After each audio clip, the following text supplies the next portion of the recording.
IP address is 32-bit, right?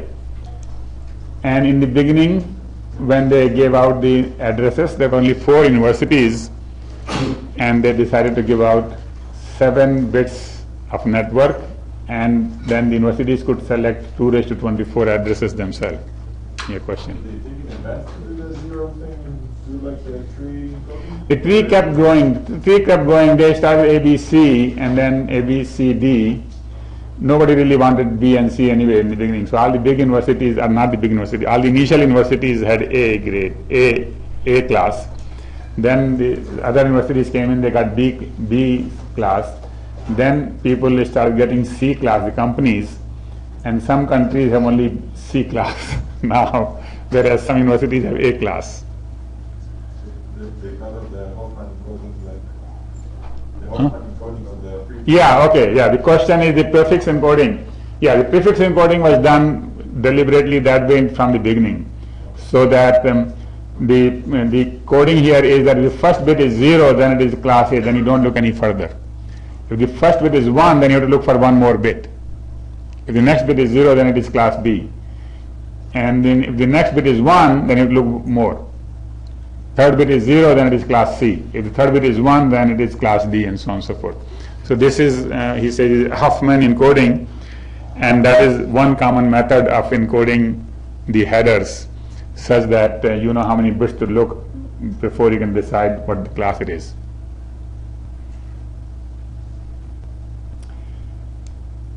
Yes. All right. So then actually a new development happened, and that was the Ethernet. With Ethernet, you could have many computers connected to one interface. Previously, you had one interface per computer. And so then they invented the concept of subnet. This whole thing is a subnet. And here actually there was no subnet, because when the packet came, it was addressed to a computer and it will go to that computer. Here, if the packet comes and it is addressed to this computer, it will be basically broadcast on this subnet. And so everybody will know that a message came to this computer. Everybody can listen to that message in some sense.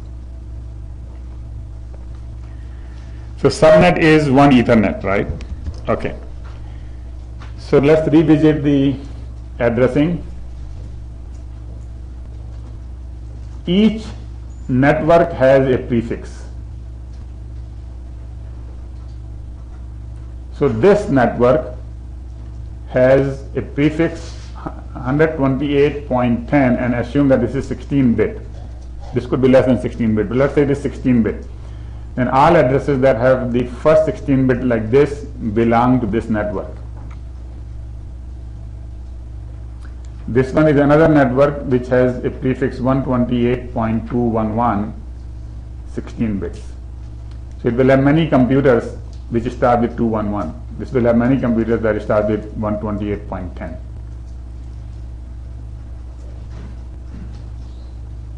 This network is numbered 10, and so this is only 8-bit.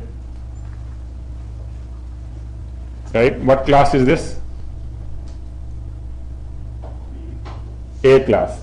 This is an A class network, and this will have many computers which will have addresses like this. They don't have to be all zeros, they could be 10 point, 10 point, something, something. It could be any number there. Why is it A? Huh? Why is it A? Because only 10 bits, only 8 bits are specified, and the rest of the bits are left unspecified. The prefix length is 8-bit. If you go back to the previous one, this is the prefix length, 8 bits. 24 bits are unspecified. 24 bits are up to the network people to decide. Right? If it is a class B, then the big authority, the Internet Authority, IANA, they specify 16-bit, and then you as a company can assign 16-bit to any of your computers, where the company could be a university, for example. If you get a class C address, then you are assigned 24 bits. Those are fixed for you, and you can have 256 computers. You can assign any way you want. So that's how the class works. Classes means that you are assigned a prefix by IANA. Okay, so this is class A. Now here is another one which is class C. We have A, B, and C. This is C. This is 24-bit assigned, and remember, this is not okay. This is not a private address, by the way. Even though it starts with 192, 192.5 is not 192 point what? What is the next number? 168 is private, but not this one. So anyway, so this is a public address of some network, and this is a class C network. It could have up to 256. Now I'm going to come to your question 1 minute. So all IP hosts have 32-bit address, and you can write them in 32 bits like this. So 128 becomes this 128, 10 becomes like that, 0 becomes like that, and 1 becomes like that. So you can write any IP address as 32-bit. Once you write it down as 8-bit each for each of those 4 decimal numbers. These are decimal numbers. 128 is not hex or anything. It is decimal number. And that's why we use the word dot. Dot is for decimal. If I use a colon, right, which is not used in IP, by the way. If I use a colon, then that is for hex. Okay, that is used in what? Ethernet. When somebody specifies a Ethernet address, how is the Ethernet address specified? 0A colon 0B colon 0C, something like that. Those are hex numbers separated by colon. IP guys decided to use decimal numbers, and therefore they put it. The problem right now is that while some universities have more addresses today than some countries. Okay? The lower class you are, the less number of IP addresses you can give out. Huh? The lower class you are, the less number of IP addresses you can give out.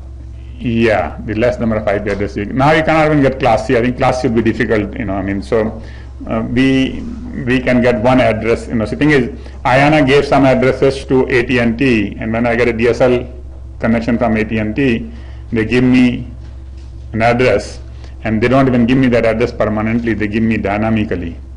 So they might give the same address to somebody else next day. Now the addresses are in big shortage.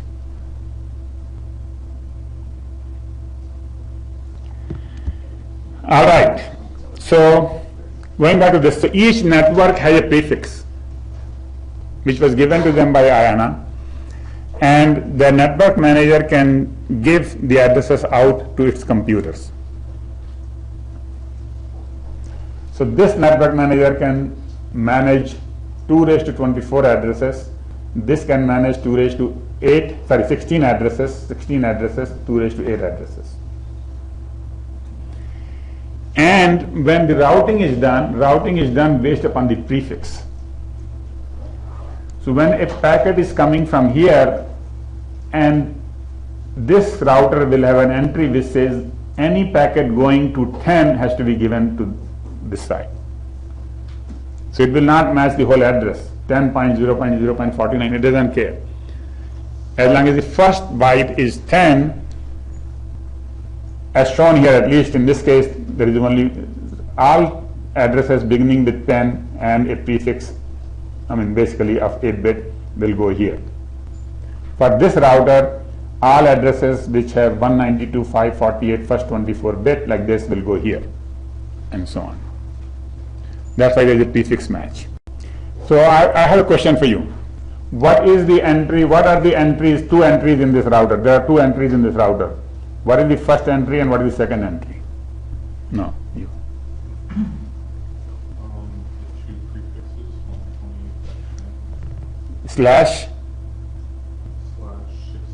128/16. 128/16. Good.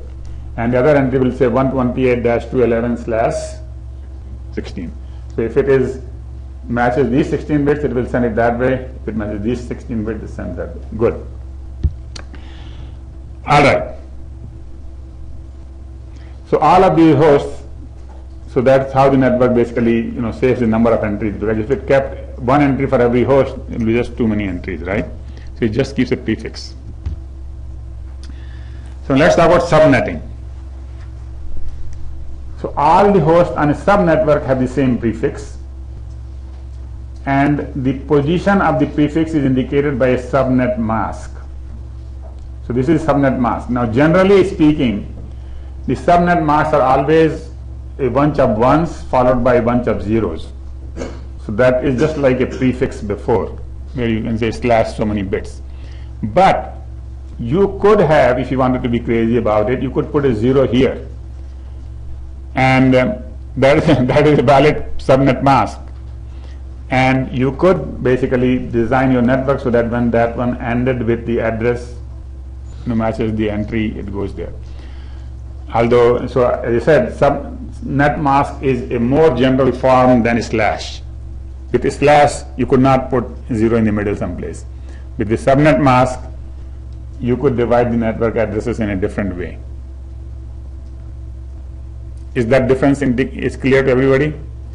Is that with slash, you are saying that first n bits have to be looked at.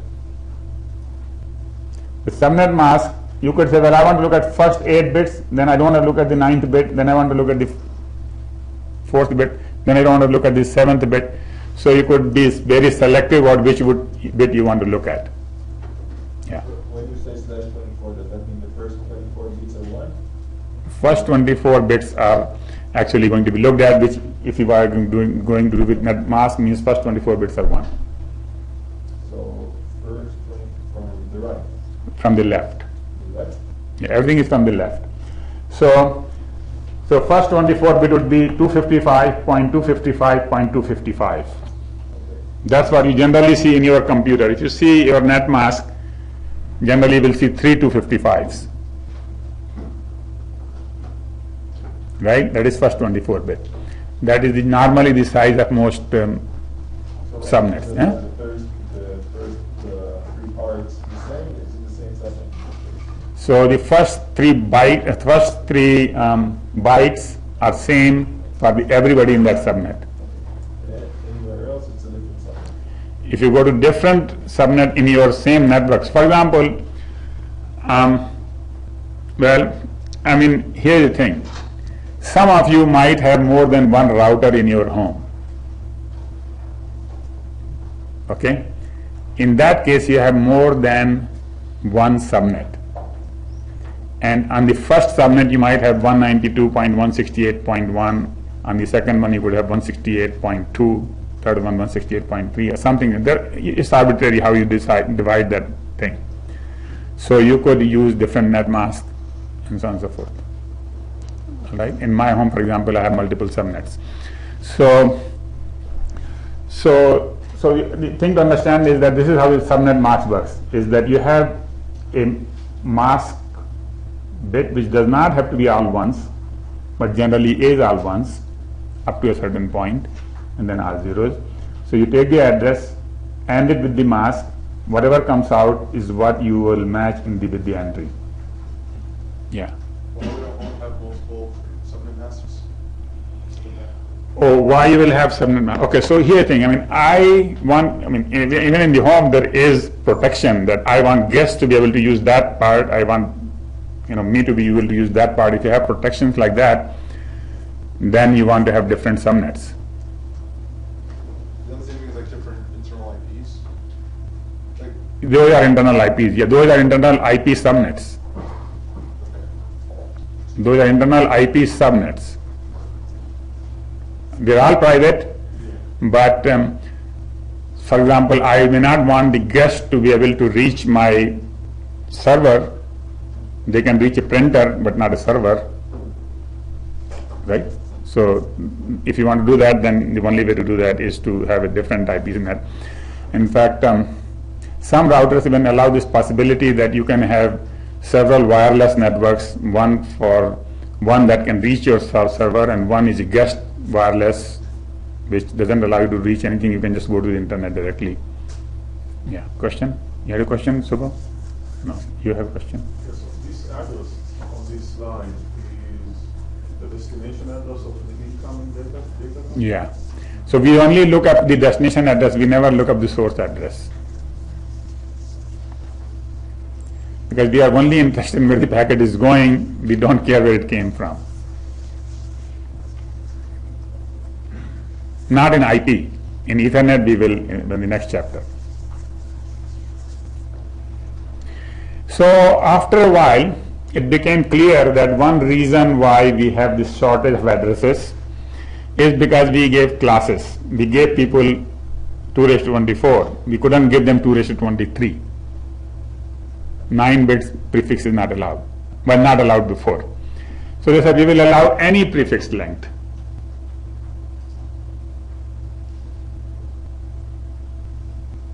And so that is called classless. So there is no ABC. You could get a 9-bit address, 9-bit prefix, and that is not A class, that is not B class. Right? So that is called CIDR. CIDR is CIDR, classless inter-domain routing. And then basically you could be given any arbitrary length prefix. So the only address you cannot use is, when you get the host part, the only address that you cannot use is all ones. Generally you don't use all zeros also. So you have, let's say, 0 through 253, 254, 255, sorry, 0 through 255, if it were just 1 byte, then number could be 0 through 255. 255 is all one host number.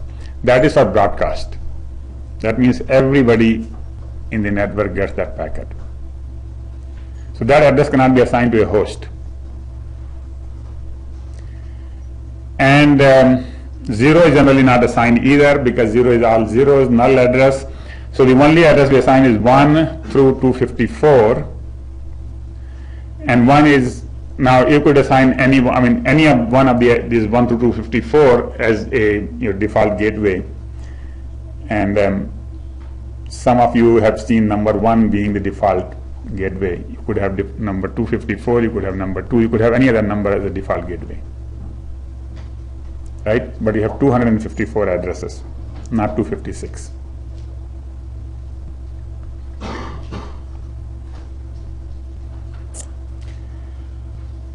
Okay. So as shown here, this is different from that picture here, but basically this is the subnet address. Sorry, this is the subnet address /23 means that the first 23 bits are specified, and the last how many bits are not specified? 9 bits are not specified. 9 bits is up to the network manager. Network manager has how many addresses? 2 raised to 9 minus 2. Okay, you won't use zeros and you won't use all ones. Why can't you use all zeros? Well, all zeros can be used actually to give you the answer, but it's just like a null address. So you can probably reserve it for nulls. So either one is actually a question mark. If I said non-zero, all zeros you cannot use, some people will contradict that. So I would keep that as a question mark. But all ones cannot be used for sure. All ones is for broadcast. So let's say you have routers like this, R1, R2, R3, and the networks like this, network 1, 2, 3, and 4. And if R2 sees a packet from network 1, what will it do? Network 1. It will say send it to R1, because that's what this table will say here. If the destination is prefix is net 1, then forward to R1. If the prefix is to net 2, now these are all subnets. If it is net 2, then it will just deliver direct. Then it will not forward, it will just send it to the host directly. Similarly here it will send it to the host directly. But if it is going there, then it will send to this router, and this router will send it to that one. So remember, the IP packet is going, it has a source address and a destination address. Nothing in the packet is changing. But as it goes hop by hop by hop by hop, at each hop, there is a header outside of IP, which is the layer 2 address, which is the Ethernet address. Right? That is changing at every hop. And that layer 2 address will be, in this case, it will be the address of R1. In this case, it will be the address of R3. In these two cases, it will be the address of the host. So we are not talking about the IP address, we are talking about the layer 2 address. This is confusing at this point because you haven't heard about layer 2, but the packet itself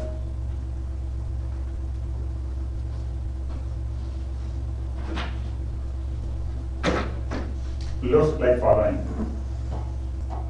It has application header. In front of it, it has TCP header. In front of this, it has IP header. In front of it, it has Ethernet or layer 2 header. Right? In layer 2 header, there is a source and destination, S and D. In IP header, there is a source and destination. In the TCP header, there is a source port and the destination port. Is that clear to everybody? That every layer has a header, and every layer has a source and a destination. Right? So the layer 2 has a source and a destination, and that changes every time you go to a new link. So, and there it will say packet is coming from R2 and going to R1, although the IP packet doesn't change. IP packet is coming from some place and going to some other place. So those remain same, but every time the router looks at a packet, it has to decide where to send next. That next part is put into the layer 2. Yeah. Are those used for preventing loops, infinite loops, or? Well, I mean, loop prevention is totally orthogonal to this. It's totally orthogonal to this. Basically, this is how the networks work, is that the layer 4 gets to layer 3, and layer 3 gets to layer 2, right? And every time you get to layer 2, you have to tell where it is coming from, where it is going. So layer 2 is only one hop. Layer 2 is always one hop, right? So the source for the layer 2 is for the router which is at the beginning, and the destination is the router which is at the end of this hop. All right? So that's what the table tells it, is that please put this address on the layer 2 header and send it here. Yeah. If you were at R1 and you needed to go to net 4, it would forward it first to R2, right? Yeah, to go to net 4, the packet, when it came from, let's say, first of all, this is the problem with the book, because book is doing top down. So top down, and there are other books which do bottom up. So they first cover layer 2 and then they go to layer 3. Here we are finishing layer 3, but we haven't done layer 2. So you have to remember what is in the layer 2. So when the packet starts from network 1, it will say it's going from some host in network 1 to some host in network 4. So those addresses will be in the IP header. Right? However, in the data link layer, the source address would be the source address of the host, the destination address would be the router 1. Right? So on that Ethernet, the packet will go to router 1, and then router 1 will look into its table, and the table will tell it that send it to router 2. So the layer 2 header will change. Now the layer 2 header will say it's coming from R1 and going to R2. IP address is still the same, right? But the layer 2 header will say R1 to R2. When it goes to R2, it will look up the same IP address, and that will say I have to send it to R3. So the data link address will change from R2 to R3. It's going from R2 to R3, right? And the IP address will still remain the same. It is going from A to B, right? And then when it goes to R3, it will look up the table and will say deliver to B, right? So then it will change, the source address is R3 for data link and the destination address is B. Alright, so although this is not on the slide, but it should be clear that these instructions only tell the router what to do with the layer 2 header.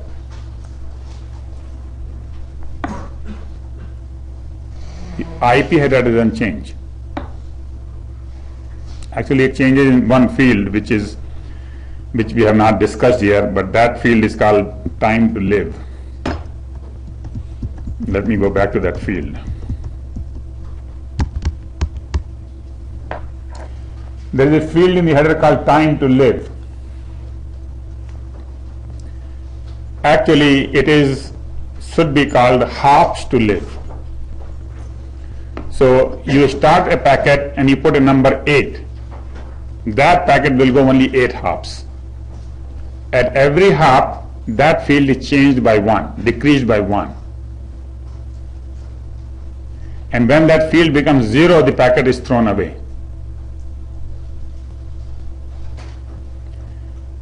So that is what is used to prevent loopings, because somebody asked here, is that used for preventing looping? Time to live is used for preventing looping. But if you are looping around, then that field will become 0 very fast. Yeah. But if it's looping, doesn't mean that someone configured it wrong? Yeah, it can loop. The packets can loop because somebody configured it wrong or somebody gave in wrong information. For example, I could give information that all the packets to X should go through me, and then I could send it back to somebody who would send it back to me. Yeah. What if the destination is 9 hops away? Yeah, so you have to be careful. So you cannot just put 8 hops and the destination is 9 hops away. So you really put a number that you feel is comfortable, and so you would put something like 255. Nothing is more than 255 away. I mean, the whole world is only 7 hops, by the way. So, so if you cannot make it in 14 hops, then you took a very long route.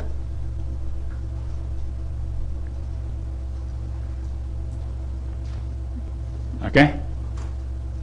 So that time to live is 8 bits, yeah.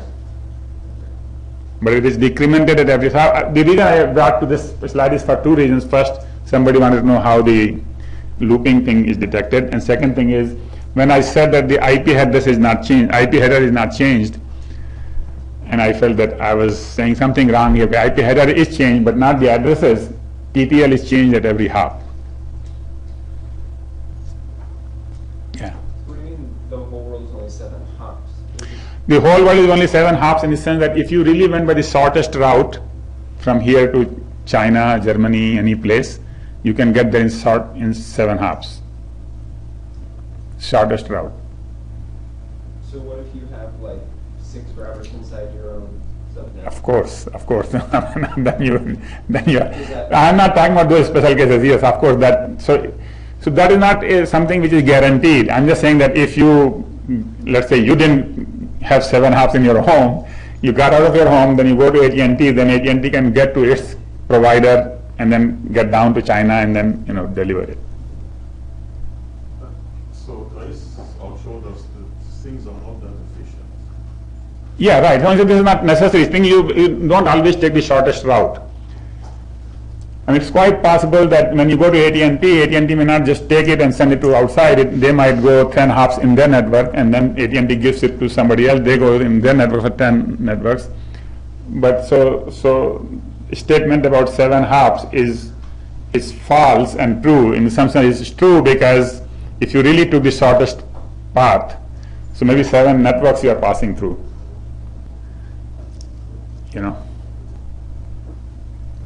But sometimes it will generally take much longer. So here I think let me just tell you this thing, why it is.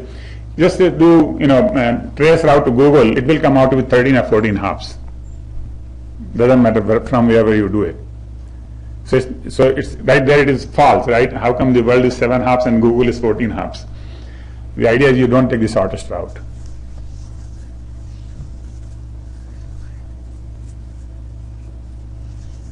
You probably take the cheapest route, or the providers take the cheapest route, for them. All right, so that is TTL. Going back to where we were.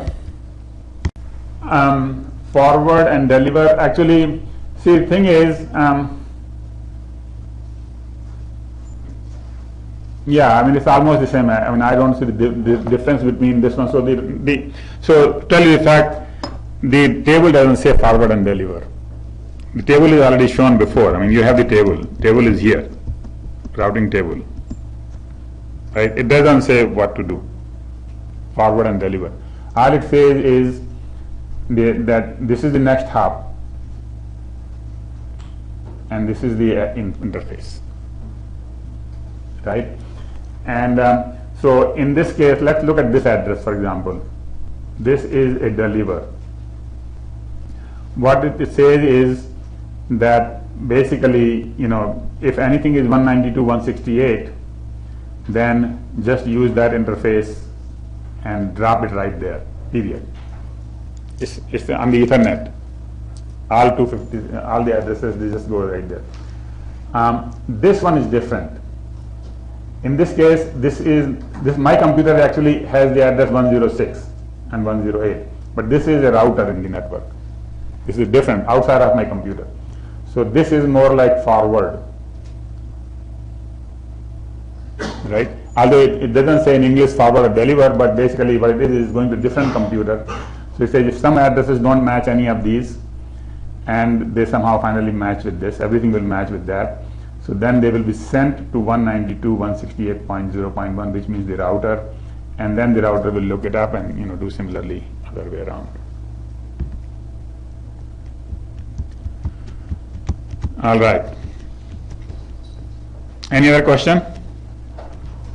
And those are all very good questions. So let's move to the next topic, which is the aggregation. Is that we don't keep what we do is when we have multiple addresses on one interface, we try to combine them into one entry if we can. So let's say we have this address 0/23 200.23 16.0/23 and 223.20.0/23 and 223.30.0/23. So this, if it was a router, actually this is a network, will have these different addresses in their table. But when they come here, all these addresses will be combined into one entry. How they will be combined into one entry? The entry will be 223 and 16/20. So we don't care whether it is 16.0, 20.0 or 30.0, all of them are here.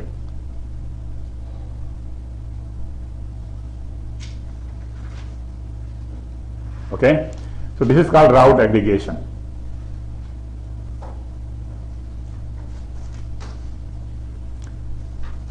So similarly here, this one and this one has the address 223.18.0/23. So these have to be distinguished because basically this one will have the entry which will match 23 bits and this one will match 20 bits. So we take the longest prefix. So if something matches this, then we don't match with that one. Right? What is the 223.31 223.31 yeah. 31.0. So right now 31.0 will not match this entry, but it will match this entry hopefully. Right? The ISP, but not any organization within the ISP. I'm sorry? So it seems like it will match the Yeah, it will go to that ISP. any organization. And then will probably be dropped there, yeah, because there is no 31. But this entry will not tell it, right? Here it will match, and here it will not match. All right. So the thing is, when we get a 31, we don't look at these last bits. We just look at the first 23 bits, and it matches the 30.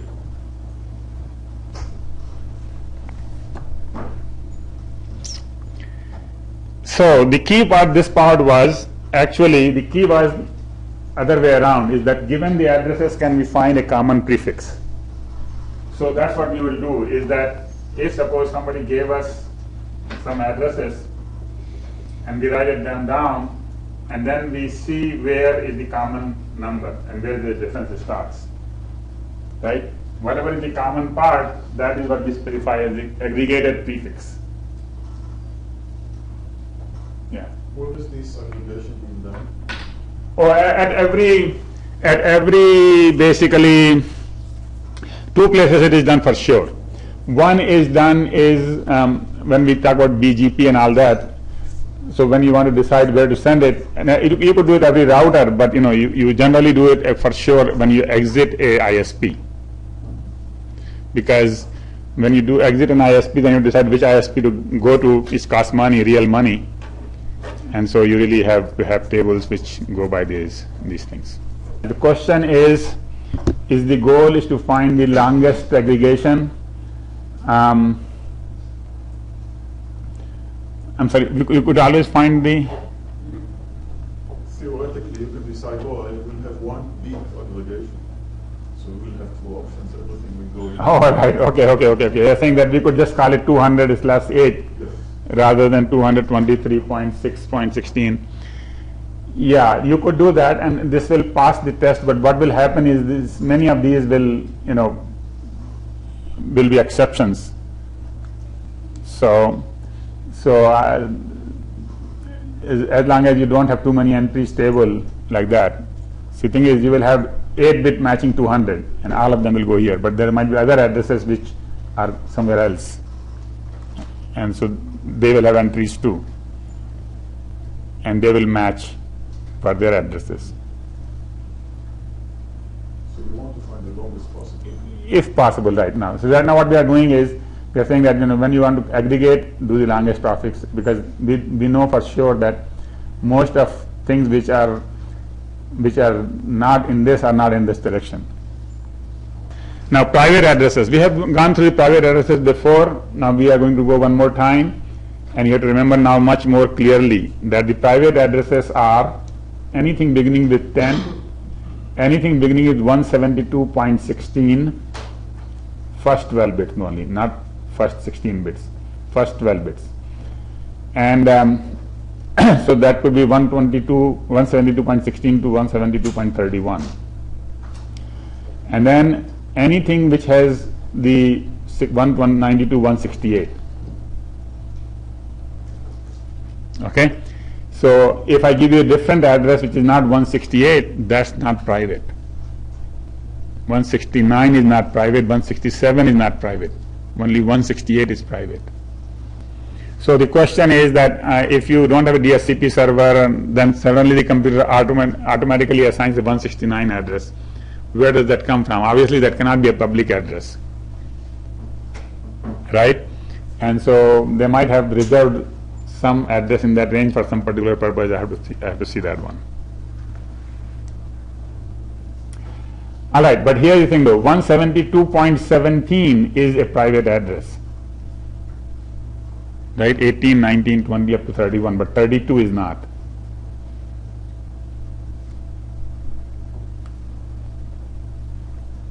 Okay? Everybody understand that there are only three ranges that have been set for private: 10/8, 172.16/12, and this is 168/16. These two are very easy to check. This is kind of difficult to check. It's the whole range, 12 bits.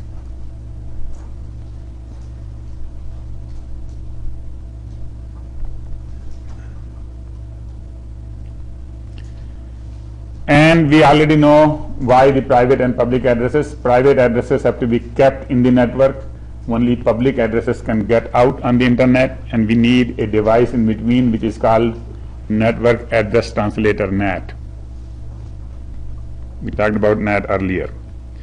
And this slide actually is a replication of the previous slide that we already gone through. Is that how does NAT work?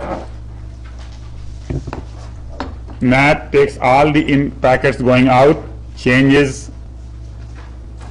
What does it change? Two things it changes. No, hold on. Let me see if anybody else remembers. Anybody remembers what are the things that NAT changes? What does it change?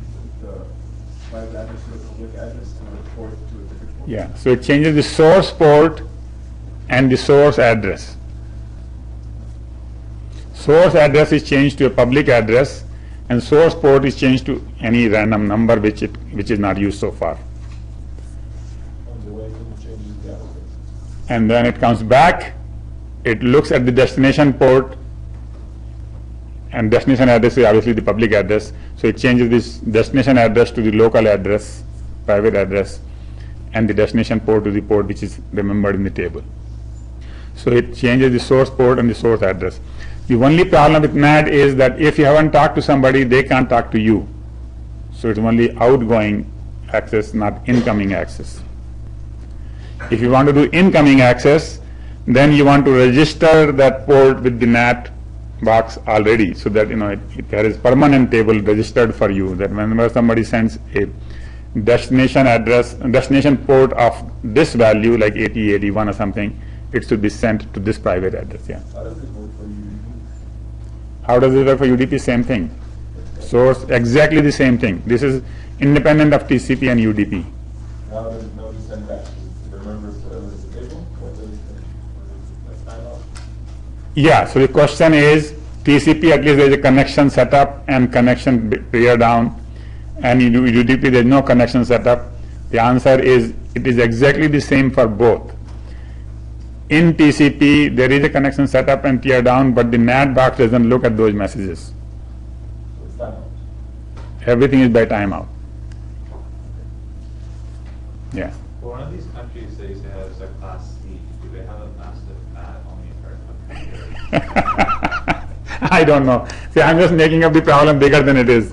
I don't know if there is a country with class C address. I'm just telling you right now, many countries are complaining. I mean, I can give you a big example. China. China has, I don't know, big population compared to United States, and has the addresses which are 1 millionth of United States, something like that. So this is a big imbalance there. So they are really in big shortage of addresses, right? And so that is one big example. And there might be some other countries, but they're not advanced. China is advanced, and they need all these addresses, and they don't have the addresses. So that's a big problem. So I'm just making it up, that some countries don't have it. Some universities have bigger addresses than China. So that's unfair, right? So that's what they're complaining about. Yeah, so when it is deleted, the question was when it is deleted by timeout. If some entry is not used for a long time, then you delete it. So then there is a protocol called universal plug and play.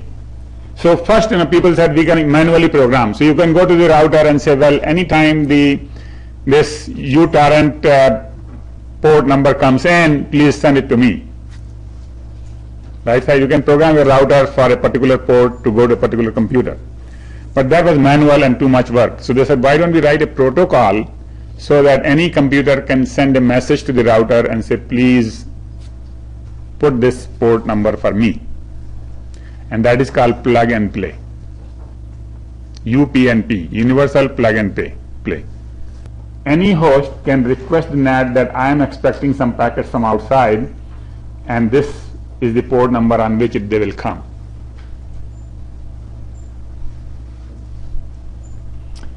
And so that protocol is called UPnP. You can specify the port number, and then the NAT will make a table. So even before you send anything, whenever something comes to that port number, it will be sent to that particular host. Yeah. What's an example of student uses that? almost every application. Your uTorrent is using that right now. Your BitTorrent and everything else, because the thing is, if any application can expect a packet without announcement, for example, suppose somebody wants to get a piece of file that you have. So how do they get to you? You haven't sent them anything, so there is no table in the entry, right? But if somebody sends you, so you have this weird port number, 5-digit port number 32453, right? That's not a standard port number, but you decided that that's the port number you will use. You told these, whatever they call the seed, what do you call the people who keep track of all the seeds, tracker. You told the tracker that this is my IP address and this is my port number. But when somebody X wants to come in here, then they can come through this UPnP. Those mainly used for stuff where outcome needs to get information from you. So basically for incoming connections. And this is just one example. There are other places where incoming connections are required. So whenever you want to have something, incoming connections which are not initiated by you, somebody else wants to initiate from outside, you register the port number with the NAT using this protocol. So first of all, when you buy a router and you go and program it, it will say to enable UPnP or not enable UPnP. So I'm sure Vashu probably will say do not enable. At my home I have said enabled. Right? I mean, depending upon how much you trust your population or inside computers. You see what I mean? So like if I wanted, should I forward port 80 to? Yeah, right, if you are allowed to. Okay. Yeah, you could request port 80, but then the people who are managing the NAT box would have said that port 80 is reserved and static and only for this computer, and then it is not allowed. It is quite possible that even by default, when you go to ask for port 80, it will say the port already assigned. So somebody has to deassign the port first before it can be assigned to somebody else. So UPnP is basically that. This is just a protocol. We are not going to go into protocol messages, but at least now you know that there is a protocol where you can send a request to the NAT box and saying that please reserve this port number for me, and then it will just make an entry into the port in its table. And that way you can have servers inside the network, private network.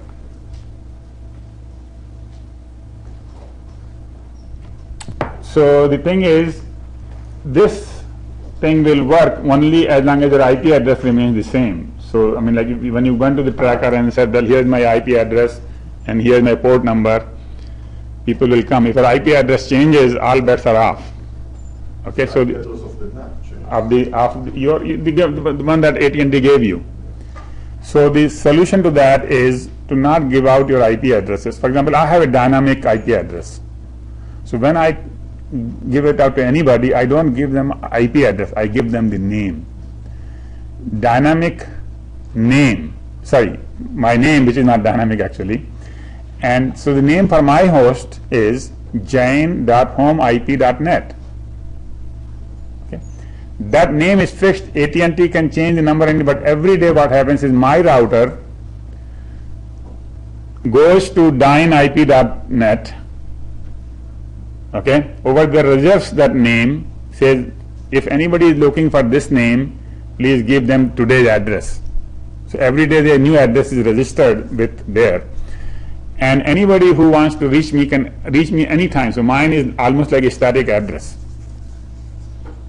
Address is not static, but the service is being provided by Dyn, whatever that is, Dyn DNS, yeah, dyndns.org, right? dyndns.org provides this service that gives a name to your dynamic IP address. Once you do that, then you can open a website. For example, I can have a website which says, jain@homeip.net/whatever, right? And anybody can log into that. I don't have the IP address. I don't have that website. But I'm just saying that I could advertise that website, and anybody can reach that anytime, even though my address is changing. Is that part clear to everybody? That there is a service called dyndns.org which lets you register a name, And once you register a name, you can change the address every minute. It doesn't matter. When somebody wants to reach you, they will go and resolve the address. They are your DNS resolver. They will find the address, dynamic address, and your server will be up. Yeah. How do they get the DNS servers not to cache the responses so that if a server caches the old IP address, it changes? Yeah. So the question is, if your IP address changes, how do the people know it? Well, basically, they will use the old IP address. It will be rejected. Once it is rejected, then the next request will say, please give me a definite answer, not from your cache. When you ask for a definite answer, it will go all the way to the master. Yeah. Okay? Yeah. What is it that if somebody registers an IP address? So with Dyn DNS, you need a password.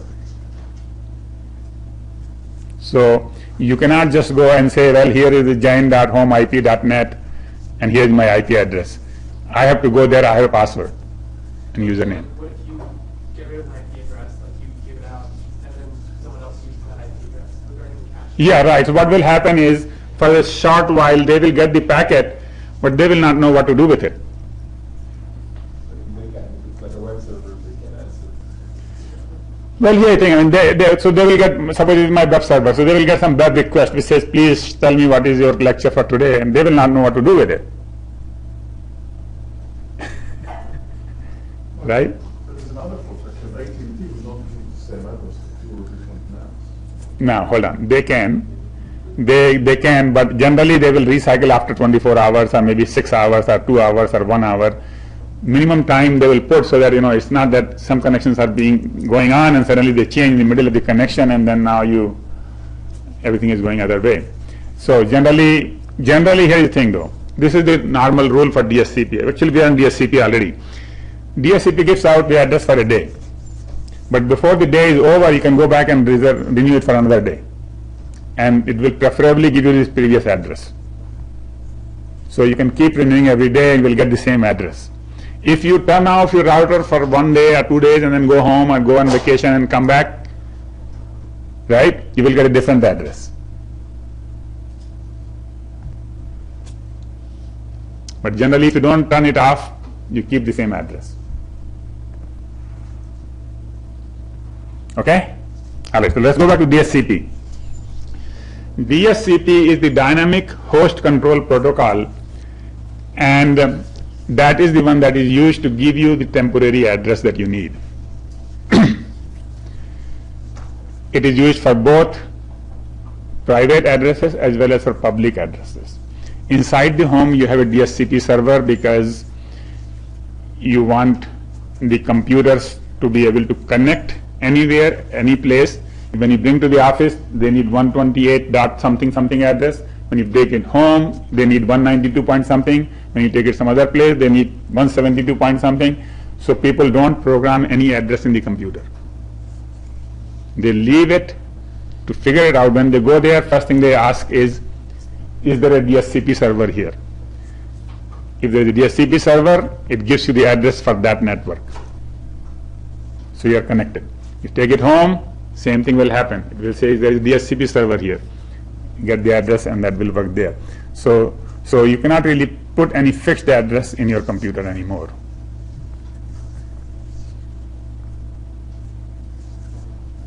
Alright, so DHCP server simply keeps the list of all the addresses that have been assigned by your MAC addresses. MAC address is the Ethernet address, layer 2 address. And then when you go back, it preferably will give you the same address that it gave you last time, unless it has been given to somebody else. And it gives you for 24 hours or 48 hours or whatever. You can program all that in your router. So it gives you for that long, and you, before the time is up, you can go back and renew it.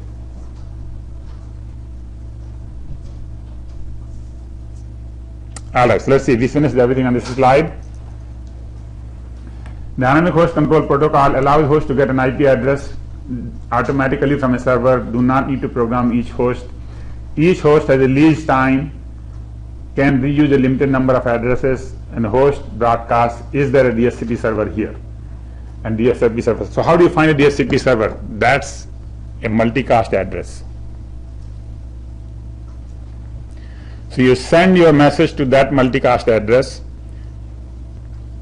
and anybody who is listening to that multicast address is hopefully a DHCP server, and then will respond saying that I'm here, and here is your IP address. Yeah. That is not 111 message, so that addresses. Okay. Question is the DHCP address that .111 means, you saw it here. Class, this was class D address, you mean? Oh no, I meant when you have a subnet, then if it ends with all ones, you said that it goes to the entire subnet. Right. So we haven't talked about the Ethernet addresses, have we? No. So when we come to Ethernet addresses, then we'll talk about the multicast addresses for Ethernet. So similarly, for example, like IP has a multicast address. Ethernet also has a multicast address. And when you go on the Ethernet, you ask, so you use that multicast address and send the packet. That means that everyone who's with you on the Ethernet network gets the packet. Yeah, everyone on the Ethernet will listen to that. I mean, can listen to that, although most of them will be ignoring it, but the DHCP server will be listening particularly for that multicast address. Yeah. Did you say the terminology here? A broadcast sends a message to a multicast address, which is Okay. every single thing. All right, let me clarify. That's a good question. First of all, broadcast means for everybody. Multicast means a group. All right. So, for example, if I send a message, we don't have a group here, but let's make a class in the class two groups, left group and the right group. For some reason, doesn't matter. Then I could multicast to the left group. Even though there are right group people in the same room, they're not going to listen to it because they're not part of the multicast. See what I mean? So multicast means a limited set, and that limited set generally is by functionality. For example, to all DHCP servers, to all routers, to all bridges, to all, these are all multicast. If I say to all nodes, that's a broadcast. Okay, now I think the confusion is host broadcast, is there a DHCP server here? Okay, so that can be done one of the two ways, and I have to check it now. One way is that I could broadcast a message, which means it will go to everybody and say that is there a DHCP server here, right? Or I could multicast a message which says, it goes to only certain people and it says is there a DHCP server here. I think it should be multicast, okay? But I have to check if there is a multicast address for DHCP server. If there is no multicast address for DHCP server, then we can broadcast, right? But I think it should be multicast. So here's an example. The client arrives and, okay, this is a broadcast actually. This is a broadcast. It sends the message to this address, which is 255, 255, 255. That's not a multicast, that's a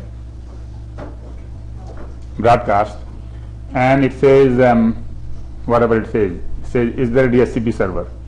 Then the answer comes back, yes, here it is, and this is your IP address, and you have 3600 seconds. 3600 seconds is 1 hour lifetime. Sorry, DHCP offer. Offer basically says that I'm here, and then this one says, so okay, can you give me the address, and this gives the address.